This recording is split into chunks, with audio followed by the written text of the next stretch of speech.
Welcome to our YouTube channel और the classes. देखिएगा कि अब जो है समय आ गया है मैराथन का, और हमारी कोशिश ये है कि हम जो है तुम्हें अच्छी चीज़ें दें। ऐसा न दें कि मैं एक वीडियो देख रहा था, उसमें क्वेश्चन था कि the turning point of India किसे कहा जाता है। तो एक ने कहा प्लासी का युद्ध, एक ने कहा जो है बक्सर का युद्ध, एक ने कहा सीमा हैदर का लड़का हो गया। अब आप ये बताइए कि ये चल क्या रहा है। तो आपसे गुजारिश ये है, अगर आप इन्हीं उलझनों में रहेंगे ना भाई साहब, सेलेक्ट नहीं हो सकते, मेरा पक्का दावा है। बहुत तजुर्बा है ऊपर वाले की कृपा से। तो कृपया करके आपसे गुजारिश है कि आप ये देखिए कंटेंट हमें कितना मिल रहा है और हम कितना सीख रहे हैं। बात समझ में आ गई? क्योंकि इस टाइम लगे पड़े हैं यूट्यूब पे, और विश्वास मानिएगा कि यूट्यूब का एक बहुत बड़ा निगेटिव रोल भी है, याद रखना। हालांकि मैं यूट्यूब पे पढ़ा रहा हूँ, लेकिन मेरी कोशिश ये रहती है कि मैं ज़्यादा से ज़्यादा देखे जाऊँ और काम का देखे जाऊँ। बात समझ में आ गई? तो इसी क्रम में आज की जो हमारी क्लास है मैराथन की शुरू हो गई है, क्योंकि जीएसपी आना है अब। ठीक है, हिंदी रीजनिंग की मैं बहुत सारी वीडियो डाल चुका हूँ, वहां से आप देखो 3-4 वीडियो हैं, और आप अगर बैठ के पढ़ेंगे ना, विश्वास मानिएगा सब कुछ सिखाया गया है उसमें। ठीक है, क्योंकि इतना टाइम हमारे पास है नहीं कि हम खड़े रहें और तुम्हें देखते रहें और तुम्हें जवाब देते रहो, और आवारा आशिक जो है लिखा हुआ उस पर आ रहा है, वो टाइम हमारे पास है नहीं। हमारी ये गुजारिश है कि आपके पास रियल चीजें जाएं और सही जाएं। तो शुरू करते हैं आज का यूपी का। अब आपको करना क्या है कि ये मेरा सेट है, खुद हाथ से लिखा है मैंने क्वेश्चन नोट से अपने, और वहां से निकाले। इजी वाला सेट है ये। दूसरा सेट इसका अपर वाला आएगा और एक और आएगा, क्योंकि यूपी से 2-3 क्वेश्चन आने हैं।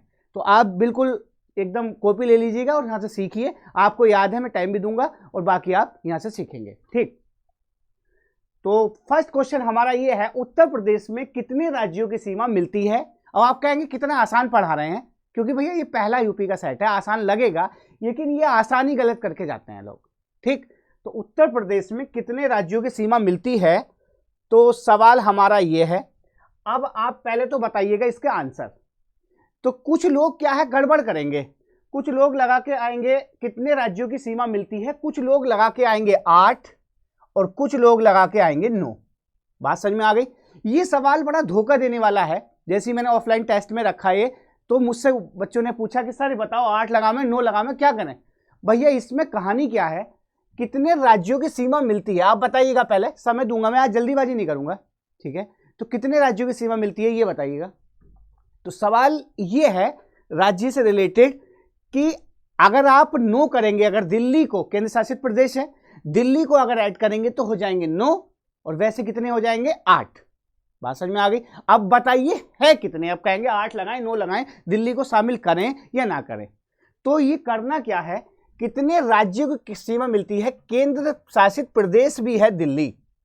ठीक है, अगर दिल्ली को आप शामिल करते हैं तो आंसर आएगा 9, और दिल्ली को शामिल नहीं करते तो आंसर आएगा 8। बात समझ में आ गई?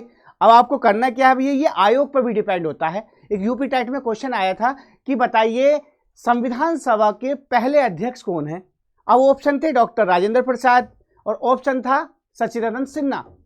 तो अब जिसने सचिदानंद सिन्हा भी पहले हैं, लेकिन वो अस्थायी थे, उस पर अब तक कोर्ट में मसला चला।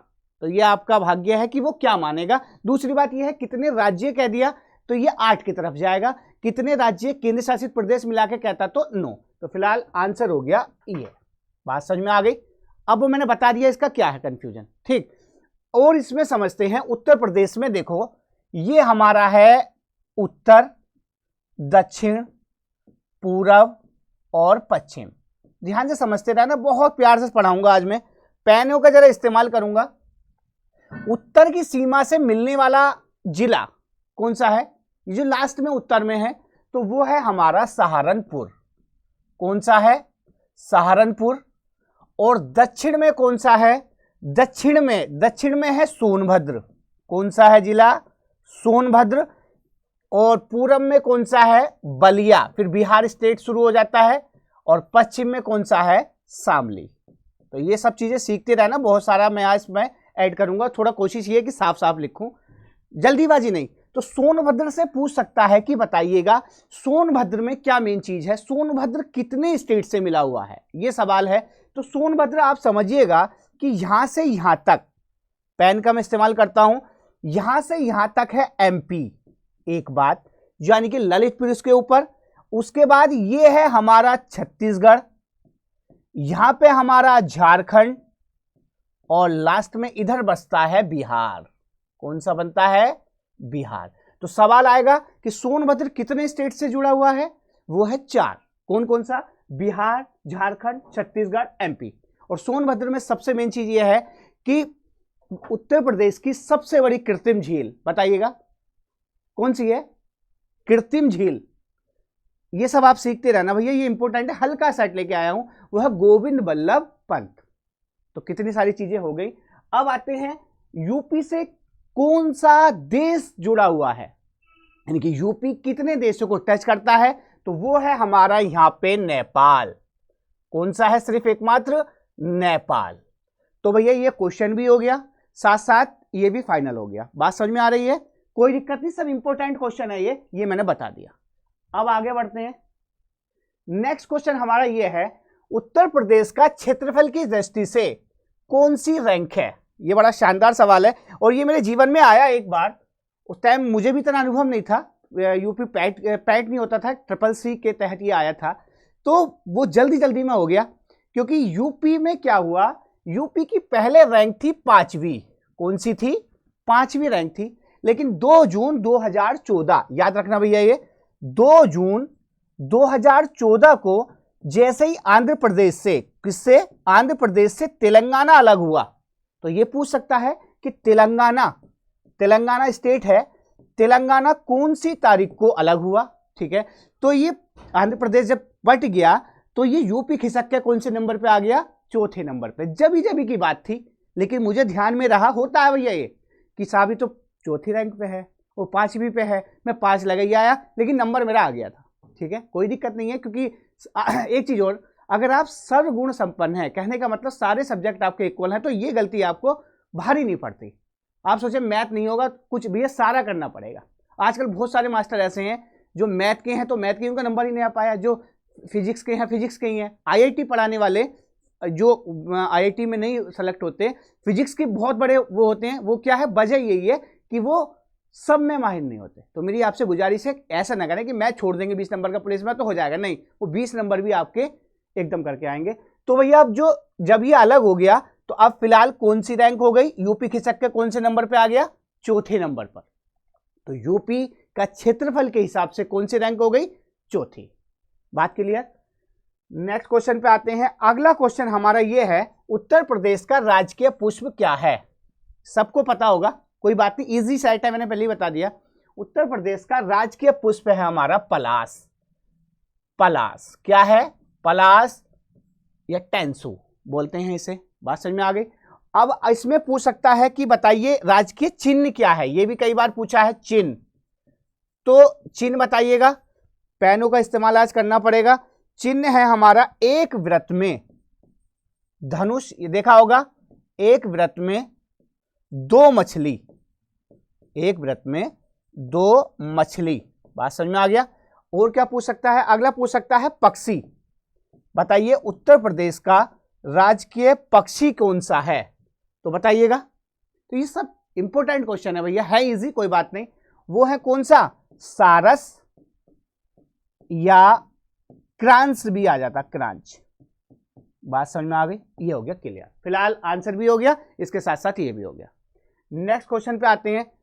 उत्तर प्रदेश में राज्यसभा सीटें कितनी हैं? बड़ा ही शानदार क्वेश्चन है, ये भी इजी है। अब आप यह समझिएगा, देखो एक तो उत्तर प्रदेश की जो संसदात्मक व्यवस्था है, विधानमंडल है, वो द्विसदन है। एक तो है विधान परिषद। कौन सा परिषद?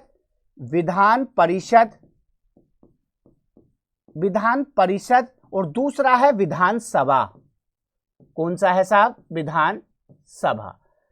ऐसी क्या होता है कि ये सिर्फ 6 स्टेट में है जहां पर विधान परिषद भी है, जहां पर ऐसे समझिएगा जो MLC का चुनाव होता है, MLC होते हैं ना, MLC member of legislative council, और MLA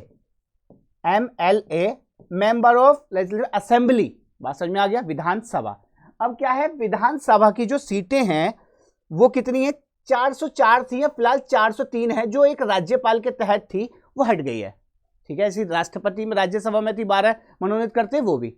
और इधर विधान परिषद की सीटें कितनी हैं? वो है 100। 2 बातें तो हो गई है।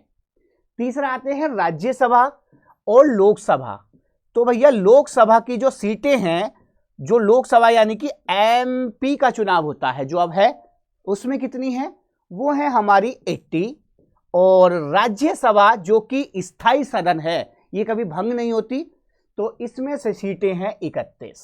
तो भैया सारे का सारा मामला क्लियर, बात समझ में आ गई, क्वेश्चन भी हो गया। आगे बढ़ते हैं। अगला क्वेश्चन है, उत्तर प्रदेश में प्रथम राज्यपाल कौन है?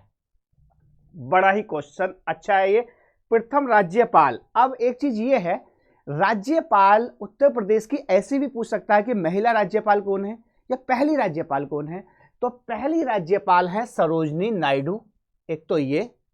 दूसरा, प्रथम मुख्यमंत्री कौन है, ये Govind Vallabh Pant, first CM of UP, ये हो गया। और महिला मुख्यमंत्री पहली हैं, वो है Sucheta Kripalani, female CM of UP. बात समझ में आ गया। अब ये तो था इजी वाला। दो क्वेश्चन बड़े फेमस रहे हैं मेरे जीवन काल में भी, मैंने देखा है खासकर यूपी के एग्जामों में। एक तो विधानसभा अध्यक्ष, कौन से अध्यक्ष, विधानसभा अध्यक्ष, विधानसभा, पी लिख दिया मैंने, पेन का इस्तेमाल करूंगा, विधानसभा अध्यक्ष वो कौन रहे हैं, विधानसभा अध्यक्ष रहे हैं हमारे कौन से, पुरुषोत्तम दास टंडन, पुरुषोत्तम दास टंडन, एक तो ये। और विधान परिषद मैंने बता दिया एमएलसी वाले अध्यक्ष वो रहे हैं चंद्रभाल, चंद्रभाल। ये क्वेश्चन हो गया आपका क्लियर। तो सब चीजें सीख गई यूपी की, विधानसभा अध्यक्ष से लेकर विधान परिषद और सीएम से लेकर राज्यपाल। ठीक, फिलहाल वर्तमान का आपको सब पता होगा। यूपी में जलवायु प्रदेश की संख्या कितनी है, ये वाला बताइएगा आप। जलवायु प्रदेश ये बहुत ज्यादा फेमस है, एक तो जलवायु प्रदेश और एक पारिस्थितिकी वाला, पारिस्थितिकी प्रदेश कितने हैं, यानी कि जलवायु के हिसाब से यूपी को कितने भागों में बांटा गया है। आप बताइए, टाइम दे रहा हूं, बता दिया होगा अपने मन में, कोई बात नहीं, मुझसे ऐसे बता नहीं सकते। अब ऐसे लाइव आएंगे कल से 8:30 बजे, और कल से लाइव आऊंगा मैं, और मैं ये सोचूंगा कि बिल्कुल अब 17 तारीख तक बिल्कुल लाइव आना है, आपकी क्वेरी देखेंगे। और विश्वास मानिएगा भैया, फालतू के झंझटों में ना पड़े, बहुत सारे यूट्यूब चैनल वाले ऐसे हैं, विश्वास मानिए मैंने देखा है, चल रहा कुछ है बता कुछ रहे हैं, वो समय बर्बाद हो रहा है, उससे अच्छा तो अपना किताबों से पढ़ लें भैया, प्रैक्टिस साइड लगाएं, सीधी सी बात है। अब आते हैं जलवायु प्रदेश कितने हैं, जलवायु प्रदेश हमारे हैं 9। और पारिस्थितिकी प्रदेश कितने हैं, यानी कि इकोलॉजी के हिसाब से कितने तरीकों से बांटा गया है। तो दोनों याद रखना भैया, फंस सकता है ये सवाल, इजी है, बहुत ही इंपॉर्टेंट है। वो है हमारे 20 पारिस्थितिकी, कौन सा, पारिस्थितिकी, पारिस्थितिकी प्रदेश।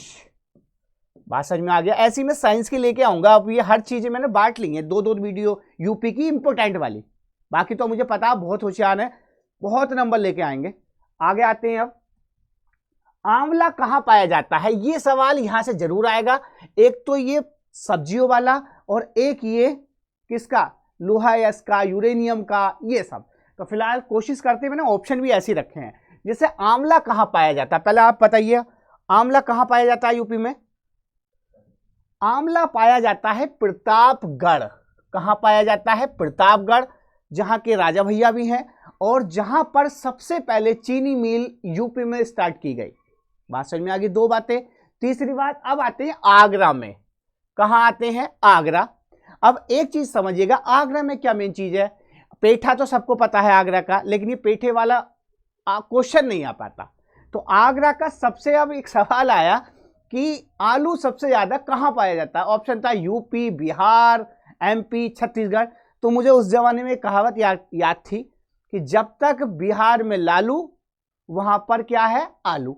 अब मैं इसी बात को लेकर लगाई आया आंसर, लेकिन बाद में फिर मैंने आंसर शीट देखी तो उसमें क्या था, आगरा में सबसे ज्यादा आलू होता है। क्या होता है, होती और भी चीजें, लेकिन फलों इसके सब्जियों के हिसाब से देखें तो आलू।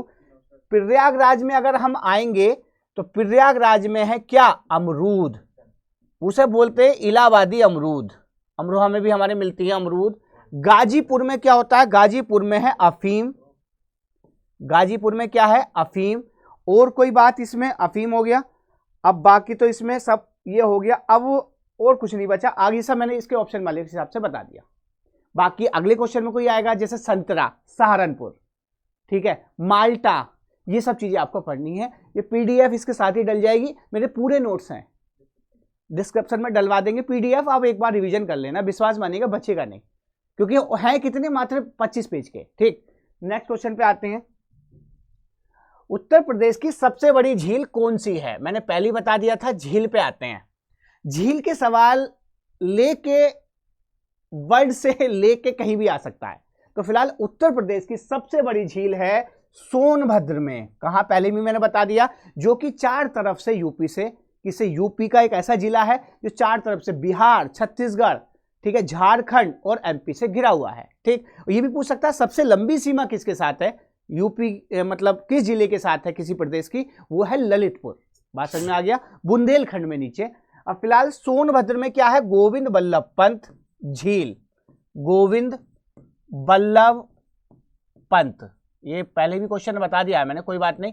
अब आते हैं भारत की सबसे बड़ी झील, एक एक करके याद रखो, बताओ, वो है चिल्का। भारत की सबसे बड़ी खारे पानी की झील, वो भी है चिल्का। भारत की सबसे बड़ी मीठे पानी की झील, वो है बूलर, कहां, J&K में। और वर्ल्ड की सबसे बड़ी झील कैस्पियन सागर, ठीक, प्रशांत महासागर। आगे आते हैं, सबसे कम वन वाला जिला, बड़ा ही शानदार क्वेश्चन है ये, वनों से फंसना तय है। अब वनों में करेंगे क्या, देखो सबसे कम वन किस में है, एक तो ये सबसे कम वन है हमारे भदोई में, भदोई में सबसे कम वन है। सबसे ज्यादा वन की अगर हम बात करें तो वो है हमारे, पेन ले लेता हूं, सबसे ज्यादा वन है सोनभद्र में, किसमें, सोनभद्र में सबसे ज्यादा वन सोनभद्र में है। और सबसे कम वन आंसर हो गया। और भारत में वन कैसे हैं, मतलब यूपी में वन है, ये पेन लेना पड़ेगा भैया, कटिबंधीय वन, कैसे वन है यूपी के, उष्णकटिबंधीय वन। और कितने परसेंट पर है, यूपी का क्षेत्रफल जो परसेंट के हिसाब से है वो कितना है, वो है 6.88। कितने परसेंट पर वन है यूपी में, 6.88। और इंडिया में आते हैं हम, इंडिया में वन है 21.71% पर। सवाल हो गए ये, समझिएगा, इंडिया में कितने परसेंट पर वन है, 21.71। ये याद रखना, ऐसी चीजें आनी है। यूपी में साक्षरता दर कितनी है, ये ऐसे ये जो आएगा ना घुमा के, यूपी का क्षेत्रफल कितने परसेंट है, 6 पॉइंट समथिंग है ना, तो वर्ल्ड मतलब पूरे किसका, यूपी का। तो ये ऐसी चीजें आपको ध्यान से रखनी है। फिलहाल इंडिया में कितने वन है, 21.71% पे वन है जो कि बने हैं। ऊपर से वन कितने परसेंट पर होने चाहिए इंडिया में या कहीं भी, वो हमारे वन होने चाहिए टोटल भौगोलिक क्षेत्र का 33% पर वन होने चाहिए। लेकिन फिलहाल कितने पर हैं, 21.71 पर। यूपी में कितने परसेंट पे वन है, वो है 6.88। बात समझ में आ गई। यूपी में वन या भारत में कौन से हैं, उष्णकटिबंधीय वन। सबसे ज्यादा वन कहाँ है, वो है सोनभद्र। और सबसे कम वन कहाँ है, वो है भदोई। बात हो गई क्लियर। अब एक सवाल हो रहा था, यूपी में सबसे ज्यादा तीव्र वृद्धि, ये बहुत फेमस क्वेश्चन है, कई बार पिछले सालों से आ रहा है कि बताइएगा इंडिया में, इंडिया में सबसे तेजी से किस प्रदेश में वन बढ़ रहे हैं, यानी कि वो बहुत ज्यादा ध्यान दे रहे हैं, तो बताइएगा। ये सबको पता होगा इंडिया में सबसे ज्यादा वन कहाँ है, तो आप कह देंगे एमपी में, चलो साहब। लेकिन सबसे ज्यादा तीव्र वृद्धि जो हो रही है पिछले साल के हिसाब से, तो उस राज्य का नाम आप बताइएगा। साथ साथ पढ़ते रहिएगा मेरे साथ। देखो एक एक क्वेश्चन में कोशिश ये कर रहा हूं कि मैं बहुत सारी चीजें आपको बता दूं। सारी चीजें नहीं लिख पा रहे तो मुंह पे ध्यान दीजिएगा, मेरे फेस एक्सप्रेशन पे दीजिएगा, पक्की बात मानिए एकदम बस जाएगा दिमाग में। तो सबसे ज्यादा तीव्र वृद्धि जो हो रही है वो हो रही है 3.07% के हिसाब से बढ़ा है तेलंगाना। कहां, तेलंगाना में। सब पिछले बार था आंध्र प्रदेश में था, लेकिन आंध्र प्रदेश को पछाड़कर सबसे तीव्र वृद्धि करी है तेलंगाना ने वन लगाने में, ऐसे समझिएगा, ठीक है। मैग्रोन वन पश्चिम बंगाल। इस तरीके के क्वेश्चन आपको याद रखना है। कितने परसेंट पे होने चाहिए, 33। तो ये हो गया आपका फाइनल। नेक्स्ट क्वेश्चन पे आते हैं। वाह, प्रदेश का सबसे छोटा पक्षी विहार, ये आपको बहुत ही शानदार सवाल है। सबसे छोटा पक्षी विहार या बड़ा, अब यहां से दिखते हैं, देखोगा सबसे पहले तो पक्षी विहार पे आते हैं। पक्षी विहार, फर्स्ट पक्षी विहार, शॉर्ट में लिखूंगा मैं फर्स्ट, सबसे बड़ा पक्षी विहार, दूसरी बात, और छोटा पक्षी विहार, तीसरी बात। ये तो हो गई कहानी ये। अब आते हैं पक्षी विहार नहीं है, अगली बात, पेन चेंज कर लेता हूं। अगली बात हमारी है वन्य जीव विहार, यानी कि फर्स्ट वन्य जीव विहार। वन्य जीव समझ गए, इसमें पक्षी में इसमें अंतर है, आधे लोग बस रट के चले जाते हैं, उसका उल्टा लगाया, यानी कि बड़ा वन्य जीव विहार और छोटा वन्य जीव विहार। अगर हम बात करें सबसे बड़ा पक्षी विहार कौन सा है, सबसे बड़ा पक्षी विहार है लाख बहोश। कहाँ है बड़ा? लाख बहोश, बखोश बोलते हैं, कोई बात नहीं। कहाँ है ये लाख बहोश? पहले लेना पड़ेगा। लाख बहोश है हमारा कन्नौज में। कहाँ है साहब? कन्नौज। एक बात ये हो गया सबसे बड़ा। सबसे छोटे की अगर बात करें, वो जो सवाल था वो है ये पटना। वाह, यहां लिख दे रहे हो मैं, कोई बात नहीं, कलम चेंज करके। सबसे छोटा कौन सा है? वो है पटना। ये है कहां? पटना में नहीं, आधे लोग पटना समझ के पटना समझ लेते हैं। सबसे छोटा पक्षी विहार और वन्य जीव विहार में फर्क समझना भैया। सबसे छोटा पक्षी विहार पटना, यानी कि एटा, इसका नाम है ये एटा। और सबसे पहला पक्षी विहार हमारा है चंद्रशेखर आजाद। कौन सा? उन्नाव। चंद्रशेखर आजाद, चलो भी करता हूं चंद्रशेखर आजाद। आज पेन का मैं थोड़ा विशेष ध्यान रख रहा हूं भैया, जरा थोड़ा सा 4 चांद लग जाते हैं।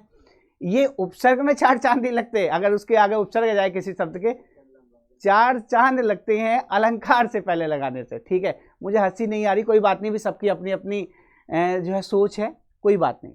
आगे आते हैं फर्स्ट वन्यजीव पक्षी विहार कहाँ है? फर्स्ट वन्य जीव पे देखो, तीनों तो ये हो गए, फर्स्ट पक्षी, बड़ा, छोटा, वन्य जीव पे आते हैं। पहला वन्य जीव है हमारा चंद्रप्रभा। कौन सा है? चंद्रप्रभा। चंद्रप्रभा कहाँ है ये अभी बताएंगे, आप भी बताते रहिएगा। बड़ा वन्य जीव पक्षी विहार है हमारा हस्तिनापुर। कहाँ है ये आप बताइएगा, साथ साथ पढ़ते रहिएगा। और छोटा है हमारा कौन सा?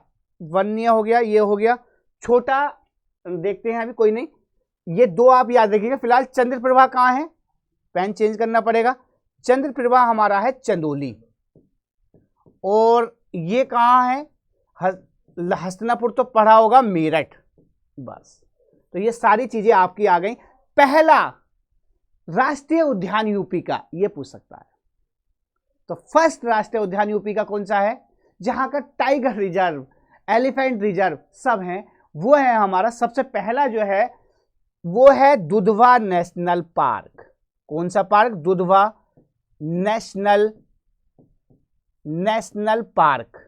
कहाँ है साहब ये हमारा है लखीमपुर खीरी। लखीमपुर खीरी पे आते हैं। कहाँ है ये? लखीमपुर खीरी, जो कि यूपी का क्षेत्रफल के हिसाब से सबसे बड़ा जिला है। बात समझ में आ गई? तो ये सब फाइनल हो गया। आगे आते हैं प्रदेश का पहला टाइगर रिजर्व। वाह, क्या क्वेश्चन है! प्रदेश का पहला टाइगर रिजर्व ये है हमारा, देखो टाइगर यहां पे याद रखना, टाइगर रिजर्व अलग है। टाइगर रिजर्व मैंने पहले बता दिया था, लखीमपुर खीरी। ग्रेटर नोएडा में क्या है? कलम चेंज करते हैं। ग्रेटर नोएडा में है नाइट सफारी। कौन सा है? नाइट सफारी, याद रखना, नाइट सफारी। एक तो ये, दूसरा हमारा इटावा में। इटावा, ये बड़ा शानदार क्वेश्चन है। उस जमाने में जब ये आया बना था, इटावा में है हमारा, ये बहुत ही आया था पिछली बार 2014 के आसपास जब पुलिस का पेपर हुआ था। ये सवाल था, मुझे आज भी याद है 10 साल के बाद भी, कि ग्रेटर नोएडा में उल्टा लगा के आए थे लोग। तो ग्रेटर नोएडा का हो गया नाइट सफारी, और ये इटावा में है हमारा लायन सफारी या फिर एलिफेंट सफारी। कानपुर में आपको पता है, कानपुर में है तितली पार्क। कौन सा पार्क साहब? तितली पार्क। बस इस वाले क्वेश्चन से इतना ही निकल सकता था। ये हो गया फाइनल। मैंने ऑप्शन भी इस हिसाब से रखे हैं कि ऑप्शन से सिखा दूं।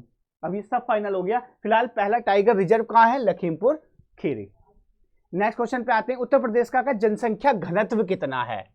एक तो बड़ा ही शानदार क्वेश्चन है जनसंख्या घनत्व। अब देखो जनसंख्या घनत्व किसे कहते हैं, जैसे मैंने ये दिया अभी अपने कोचिंग में, तो उसमें क्या है, घनत्व नहीं पढ़ा किसी ने। कह रहे हैं कि जनसंख्या कहाँ है सबसे ज्यादा, उत्तर प्रदेश के किस जिले में है, बार बार प्रयागराज ये सब लगा रहे थे। फिलहाल क्या है, अब जनसंख्या घनत्व का मतलब ये है 1 किलोमीटर पर निवास करने वाले जितने लोग हैं वो जनसंख्या यानी कि पॉपुलेशन डेंसिटी को दर्शाता है। फिलहाल यूपी का जनसंख्या घनत्व है 829। अगली बात समझते हैं, लिंगानुपात कितना है यूपी का। लिंगानुपात है हमारा, लिंगानुपात हमारा है 912। कितना है, 912। अगला, नगर में कितने लोग रहते हैं, ये मैं ऐसे ही क्वेश्चन निकाल कर लाया हूं। नगरीय लोग कितने रहते हैं और ग्रामीण लोग कितने रहते हैं, बाकी सब आपको पता होगा। साक्षरता कितनी है, नगर में लोग रहते हैं हमारे 22.27 और 100 में से घटा देना वो आ जाएगा ये, यानी कि 77.73। ये होगी बात दो। तीसरी इंपॉर्टेंट बात इसमें यह है साक्षरता, यानी कि साक्षरता कितनी है यूपी की। कई दफा आया है साक्षरता और जनसंख्या क्षेत्रफल की दृष्टि से। साक्षरता हमारी है 67.72। याद रखना, इस पे ज्यादा चांस है आने के। तो फिलहाल सब चीजें हो गई इंपॉर्टेंट, लिंगानुपात से लेकर सब साक्षरता। नेक्स्ट क्वेश्चन पे आते हैं। साक्षरता दर देखो खुद ही आ गई 67.65, बिल्कुल क्लोज ऑप्शन होंगे, काट दो। 67.72 या 3। आगे बढ़ते हैं। जनसंख्या घनत्व वाला जिला, देखो फिर मैंने बता दिया उत्तर प्रदेश में जनसंख्या घनत्व वाला जिला, जनसंख्या घनत्व वाला जिला हमारा है कौन सा। अब इसमें आधे लोग में जनसंख्या नहीं समझना, जनसंख्या घनत्व वाला जिला है ललितपुर। और सबसे ज्यादा जनसंख्या, ये क्वेश्चन ये था जनसंख्या सबसे कम, ये करना कम। और सबसे कम जनसंख्या घनत्व पे अगर आएंगे, थोड़ा सा छूट गया था, कोई बात नहीं। सबसे कम जनसंख्या घनत्व वाला जिला है हमारा ललितपुर, क्योंकि ललितपुर का जो क्षेत्रफल है वो इस तरीके से है, बिल्कुल नीचे बुंदेलखंड में। तो ये एमपी से घिरा हुआ है 3 तरफ से। ऐसे भी सवाल आ सकता है, क्षेत्रफल बड़ा है और लोग रहने वाले कम हैं, तो सबसे कम जनसंख्या घनत्व आएगा तो ललितपुर। और सबसे ज्यादा जनसंख्या घनत्व आएगा तो बताइएगा, सब चीजें पूछ सकता है भाई, कमी कोई रखेगा वो। तो सबसे ज्यादा जनसंख्या घनत्व है किसका, गौतम बुद्ध नगर का। अच्छा, चलो अगले पे ले दो। सबसे कम लोग किस धर्म के रहते हैं, बड़ा ही शानदार क्वेश्चन हमारा ये है। गाजियाबाद का था वो, ऑप्शन थोड़ा सा मिस्टेक कर दिया था उसने, कोई बात नहीं। उत्तर प्रदेश में सबसे कम लोग किस धर्म के रहते हैं, बहुत ही शानदार क्वेश्चन है ये, आप बताइएगा। सबसे कम लोग किस धर्म के, सबसे ज्यादा लोग तो आपको पता है, सबसे ज्यादा लोग रहते हैं हिंदू, लेकिन मैंने वो सवाल ही नहीं रखा। मुझे पता है कि आप कहां फंस सकते हैं, मैंने अपने हिसाब से सवाल रखे हैं, ठीक है, खुद बनाए हैं ये, ऐसा नहीं कि कहीं से कॉपी पेस्ट करा, नहीं, क्योंकि मुझे पता है कि ऐसे ही आपको याद होगा। तो अब आप फंसेंगे देखो यहां पर, क्योंकि ये सब आए हुए क्वेश्चन है, यहां पर ही फंसे हैं। सबसे कम लोग कौन से धर्म के रहते हैं, तो आप कहेंगे बौद्ध या जैन, कौन से, तो सबसे कम लोग रहते हैं जैन धर्म के, जो एक आंकड़ा है 0.11%। ज्यादा का आपको पता है, मैंने इसलिए रखा नहीं। नेक्स्ट क्वेश्चन पे आते हैं। प्रदेश से होकर गुजरने वाला सबसे लंबा राष्ट्रीय राजमार्ग, इस क्वेश्चन पे ध्यान रखना, ये सब चेंज हो गए हैं, NH-19, याद रखना ये, कोई बात नहीं। उत्तर प्रदेश में कितने प्रतिशत पर वन है, वाह क्या क्वेश्चन है, मैंने पहले ही बता दिया। कितने परसेंट पर था वो, 6.88%। और भारत में कितना था, 21.73। सब पहले मैंने पढ़ा दिया है। यूरेनियम कहाँ मिलता है, बड़ा ही शानदार क्वेश्चन है हमारा ये। अब देखिएगा यूरेनियम, एक तो ये मेन चीजें पकड़ते हैं, यूरेनियम। दूसरा पकड़ लेते हैं हम हीरा। तीसरा पकड़ लेते हैं हम अफीम। और चौथा पकड़ लेते हैं कृत्रिम कारखाना, रबड़, कृत्रिम रबड़ कारखाना। आप कहेंगे ये किस हिसाब से पकड़े हैं, ये भैया ऑप्शन के हिसाब से पकड़े हैं मैंने, देखो सारी चीजें ऑप्शन से हो जाएंगी। यूरेनियम की अगर हम बात करेंगे, सबसे ज्यादा यूरेनियम बहुत आता है, ये मिलता है ललितपुर, याद रखना। हाँ तो मैं लिख दे रहा हूं, यूरेनियम के आगे कौन सा लिख दूं मैं, ललितपुर, यानी कि ललितपुर में सबसे ज्यादा यूरेनियम। और हीरा कहाँ मिलता है? हीरा पन्ना एमपी पता होगा, लेकिन मैं बात कहाँ की कर रहा हूँ? यूपी की, वो है बांदा। कहाँ है वो? बांदा। और गाजीपुर में मैंने पहले ही बता दिया, क्या है? अफीम। कहाँ? गाजीपुर। इस पर जरा ज्यादा ध्यान मत देना भैया, बहुत गलत चीज है ये। कृत्रिम रबड़ कारखाना वो है मोदी नगर। ये एक बार लोअर पीसीएस में ये क्वेश्चन आया था और मैं देने गया था पेपर, मोदी नगर में मेरा पेपर आया और यही क्वेश्चन आया। ठीक है, ऐसी क्या हुआ, एक अकेडमी है police academy, Ambedkar police academy, police के पेपर में जो वहां से गुजर के गए, ठीक है, लगभग 14 की बात है, वो क्वेश्चन आया, वहां से गुजर के जाने, देख के भी जाने, क्योंकि भी हरा भरा है वो, मुरादाबाद में है, लेकिन वो उस आंसर को ही गलत कर आए। तो भैया ये चीजें थोड़ा सा माइंड आपको तेज करना पड़ेगा। ठीक, फिलहाल मोदी नगर में कृत्रिम रबड़ कारखाना, मोदी नगर, मोदी नगर, ये हो गया आपका क्वेश्चन फाइनल। क्लियर बात? ये क्वेश्चन के हिसाब से लाए हैं। अगला, सबसे पुरानी चीनी मिल, मैंने पहले बताया था, आप बताइएगा, अभी बताते बताते याद है या नहीं, या बस गायब भी हो रहा। सबसे पुरानी चीनी मिल कहां बताई थी? जहां पर मिलता है क्या? आंवला। और आंवला कहां था? प्रतापगढ़। बात खत्म। नेक्स्ट पे आते हैं। अगला क्वेश्चन हमारा है, भारतीय कला भवन कहां है? बताइएगा भैया, ये भारतीय कला भवन, भारतीय कला भवन कहां है? साथ साथ बताओ। अभी ऐसे क्वेश्चन भी तो आएंगे, भारतीय कला भवन कहां है? तो ये है वाराणसी। और अगली पूछ सकता है राज्य ललित कला अकादमी, नहीं, भारतीय कला भवन अगर आएगा तो लखनऊ, और राज्य ललित कला अकादमी, ललित कला अकादमी, और वो है हमारी कहां? बनारस। ये दोनों क्वेश्चन भैया बड़े इंपॉर्टेंट है। कहां है वो? बनारस। तो आगे चलते हैं। अगला हमारा है, केंद्रीय वनस्पति संस्थान कहां है? केंद्रीय वनस्पति, तो भैया ये सवाल बड़ा ही इंपॉर्टेंट है। देखो लखनऊ में है ये। कहां है वनस्पति? लखनऊ। कलम चेंज करते हैं। और इसमें जो आ सकता है, एक तो जैसे चमड़ा, देखो कानपुर में क्या क्या मेन है? चमड़ा, ठीक है, दलहन, आगे का आप समझ लेना, दलहन। अगला चीनी। तो दो तो तीनों बातें ये याद रखनी है आपको, ये सब इसका है। बनारस में क्या है? ये आप कहेंगे बनारस एकदम आ गए, क्योंकि ये क्वेश्चन इंपॉर्टेंट वाले भैया मुझे लगे, मेरे जीवन में आए हैं। तो बनारस में क्या है? सब्जी। कौन सा? बनारस में है सब्जी। अब ये ऐसे भी आ सकता है भैया, वेजिटेबल आया है ना, इसलिए मैं बता रहा हूं वेजिटेबल। तो आप ये मत कह देना, क्योंकि सब्जी तो मास्टर साहब ने पढ़ाया, वेजिटेबल ना पढ़ाया। सब्जी को इंग्लिश में वेजिटेबल ही कहा जाता है। और बरेली में एक तो पता होगा क्या? पक्षी और वेटनरी वाला, पशु चिकित्सा, पशु चिकित्सा, ये हो गए यहाँ के। एक झांसी का मुझे बड़ा इंपॉर्टेंट लगता है, झांसी का मैं अलग से बताऊंगा इस ऑप्शन के अलग। झांसी में क्या है? झांसी में याद रखना, झांसी का बहुत इंपॉर्टेंट है। एक तो चारा व चरागाह, चरागाह, और दूसरा कृषि वानिकी। ये बहुत ही इंपॉर्टेंट है भैया, कृषि वानिकी। अगर मेरे साथ साथ आपको याद है तो अच्छी बात है, वरना आप इन्हें जरूर स्पेशल याद रखें। तो सब क्लियर हो गई। लखनऊ में वनस्पति, बाकी चीजें भी हैं वो अगले में समझा देंगे। कानपुर में चमड़ा, दलहन, चीनी, बनारस में सब्जी, और बरेली में पक्षी व पशु चिकित्सा, और झांसी में ये इंपॉर्टेंट तौर पे याद रखना, चारा व चरागाह। सब लोग कानपुर और लखनऊ का करके आते हैं, लेकिन ये अलग से याद रखना। नेक्स्ट पे आते हैं, चीनी अनुसंधान, मैंने पहले ही बता दिया, चीनी, चमड़ा सब कानपुर। आला कहाँ का लोकगीत है? बड़ा ही शानदार सवाल है। आला कहाँ का है? लोकगीत याद रखना, मैं यहां लिख दे रहा हूं, लोकगीत और लोक नृत्य से सवाल फंसना तय है, 101%। यहां से आना ही आना है सवाल। तो ऐसी ऐसी चीजें आप स्पेशल तौर पे याद रखें। मेरा इसका मोटिव ये था कि ऐसे ऐसे इस टाइप के सब क्वेश्चन अगर याद हैं तो आप सही पढ़ रहे हैं। तो भैया आला कहाँ का है? आला है हमारा बुंदेलखंड का। कहाँ का? बुंदेलखंड, यानी कि नीचे। एक चीज तो ये समझिएगा, बुंदेलखंड नीचे है, बघेलखंड इधर है पूर्वांचल, इधर है रुहेलखंड, इधर है ब्रज।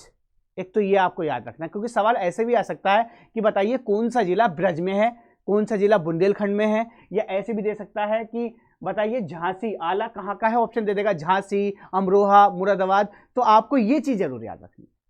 बात समझ में आ गई। नक्शा देखिएगा और मैंने बता दिया, नीचे बुंदेलखंड, इधर बघेलखंड, इधर पूर्वांचल, इधर रोहेलखंड और इधर ब्रज, और बीच में ये है अवध।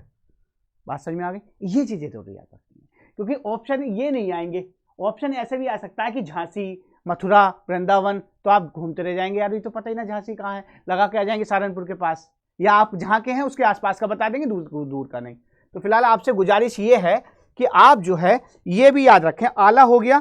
पूर्वांचल का कौन सा है? पूर्वांचल मैं इन्हीं ऑप्शन में ले रहा हूं। तो बुंदेलखंड यानी कि झांसी, ये तो हो गया हमारा ये कौन सा? आला। अब आते हैं पूर्वांचल पर, कलम लेना पड़ेगा। पूर्वांचल पर हमारा है विरहा और कजरी। विरहा और कजरी। अब ये कजरी आ गया तो वो ऐसे भी पूछ सकता है कि बताइए कौन से जिले का है विरहा और कजरी। तो विरहा है कुशीनगर का। अब कुशीनगर, अब आपको याद हो गया होगा ये कहाँ है? पूर्वांचल में। याद रखना भैया, काम की बात बता रहा हूं। और कजरी कहाँ है? कजरी हमारा, ये तो आपको पता चल गया ये पूर्वांचल में है, लेकिन पूर्वांचल में जिला भी पूछ सकता है। बात समझ में आ रही? तो वो है हमारा मिर्जापुर। कौन सा? यही कलम हो गया, कोई बात नहीं, मिर्जापुर। तो भैया इस तरीके से भी आपको पढ़ना है। पता चला रट के गए, ये आ गया जिला। तो ये चीज तो वैसे ही पूछ सकता है, कौन सा जिला बुंदेलखंड में है, कौन सा जिला ब्रज में है, ये सब। आगे आते हैं अवध का। अवध का हमारा है, कलम ले लेते हैं, अवध का हमारा कजरी, क्योंकि मिले हुए भी है ना। कजरी देखो यहां भी है, पूर्वांचल अवध, मैंने बताया ना, पूर्वांचल ये अवध ये, तो दोनों। अब पूछने लगे कि आलू जो होता है वो कहाँ होता है? आगरा। अब भैया आगरा तो ऑप्शन ही नहीं है मान लो, तो उसके आसपास भी तो होता होगा। हमारा गाँव है मान लो, गन्ना होता है, चलो अब पास में है मान लो मखदूमपुर, अरे तो गन्ना तो वहां भी है, हमारे खेत मखदूमपुर में ही है। तो ऐसे भी ऑप्शन आ सकता है। बात समझ में आ गई? तो आप कृपया करके ये जरूर पढ़ लें यूपी में पूर्वांचल में कौन सा, बस नक्शा देखना है एक बार, नोट्सों में मेरा है, इसमें डल जाएगा लिंक, वो उसी तरीके से मैंने बनाए हैं। तो अवध में, अवध का हमारा, अवध क्योंकि ये कजरी आ जाएगा, मैं लिख दे रहा हूं क्योंकि ये मिला हुआ है अवध और पूर्वांचल। ब्रज, ब्रज का सबसे बढ़िया है रसिया, पता होगा होली के समय, और मल्हार। तो ये आपका हो गया फाइनल। बाकी सब नोट्सों में एक एक करके बढ़िया करके लिख रखे हैं कि दीपावली के समय कौन सा और वो सब। चरकुला, ये है देखो बड़ा शानदार सवाल, दिवाली के समय चरखा रख के डांस होता है, इस पे लोक नृत्य है। तो चरकुला जो है वो है हमारा कहाँ का? बताइएगा। अब वो मान लो है ब्रज का, ब्रज ना देखे मथुरा दे दे तो वो तो याद है, लेकिन उसके आसपास के जिले भी दे सकता है। आगे आते हैं पूर्वांचल का। पूर्वांचल का है हमारा, काला पेन ले लेता हूं, पूर्वांचल का है झूमर, झूमर, चौरसिया, चौरसिया और नटवरी, नटवरी, ये आपको याद रखना है। आगे आते हैं अवध पे। अवध का हो गया ये हमारा। आगे बुंदेलखंड, घोड़ा और ख्याल, घोड़ा और ख्याल। बाकी मैं सारे लिखवा नहीं सकता, वो सब नोट्स में मिल जाएंगे भैया, आपको याद रखना। उस पे एन बना हुआ है, एन का मतलब आना आना तय है। तो ये हो गया आपका क्लियर। नेक्स्ट पे आते हैं कर्मा, लोक नृत्य। देखो लोक नृत्य कर्मा आ गया, तो कर्मा कहाँ का बताया है? कर्मा पहले बता दिया मिर्जापुर, ठीक है, ये सब ऑप्शन नहीं है। देख लो बनारस का बता दिया, मथुरा का, ऐसे भी आ सकता है। उत्तर प्रदेश का वह जिला जो बुंदेलखंड पठार का भाग नहीं है। देखो जो मैं कह रहा था वो सवाल भी आ गया आपके सामने, बुंदेलखंड पठार। अब बताइएगा, अब आप सोच रहे होंगे बुंदेलखंड कहाँ था यार, तो याद रखना भैया ये सारा नीचे का भाग है बुंदेलखंड, बुंदेलखंड। बाकी जिले आपको याद रखने हैं। इधर का हमारा बघेलखंड, ऐसे भी आ जाता बघेलखंड। इधर का हमारा है कौन सा? पूर्वांचल, यानी कि कुशीनगर वगैरह। और इधर का हमारा अवध, और इधर का हमारा ब्रज, और इधर का हमारी यूनिवर्सिटी यानी कि रुहेलखंड, रुहेलखंड। ये हो गया क्लियर। अब बताना है कि कौन सा जिला बुंदेलखंड पठार का भाग नहीं है। तो देखो ललितपुर तो है, क्योंकि यहाँ है ललितपुर, झांसी इधर है बुंदेलखंड में, हमीरपुर भी इधर है, ये सब आप नक्शे में देखेंगे। और यानी कि बचा मिर्जापुर, क्योंकि मिर्जापुर यहाँ है बघेलखंड में। वो सवाल जो मैं कह रहा था भैया याद रखना, बहुत जानकारी मिलेगी। तो ये हो गया हमारा मिर्जापुर। नेक्स्ट पे आते हैं, सर्वाधिक वर्षा कहाँ होती है? वाह, उत्तर प्रदेश में सर्वाधिक वर्षा कहाँ होती है? बताइएगा, उत्तर प्रदेश में सर्वाधिक वर्षा कहाँ होती है? सर्वाधिक वर्षा होती है हमारी गोरखपुर, जो कि राप्ती नदी के किनारे बसा है। एक बात तो ये हो गई, जहां से सीएम योगी जी भी वहीं से रिलेटेड हैं, वहीं से एमपी चुने हुए हैं।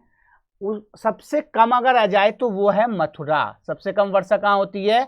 मथुरा। बात समझ में आ गई? बस इतनी बात थी इस क्वेश्चन में। काली मिट्टी कहाँ पाई जाती है? वाह, क्या सवाल दिया है ये। अब हमारे यहाँ कौन सी है? खादर, बांगर जो है ना, तो ये सब इधर हो गई।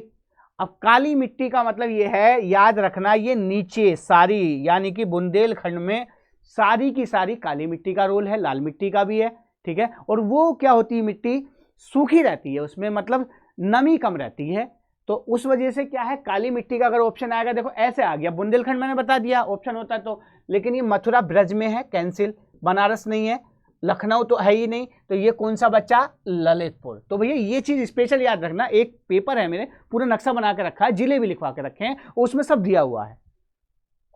अगले पे आते, चीनी मिट्टी के बर्तन कहाँ मिलते हैं? वाह, क्या क्वेश्चन है। चीनी मिट्टी के बर्तन, तो चीनी मिट्टी के बर्तन वो है बरेली नहीं, मैंने बता दिया, सोनभद्र नहीं, सहारनपुर में नहीं, पेपर मिल है सहारनपुर में पेपर, वो है खुर्जा। कहाँ है? कांच का।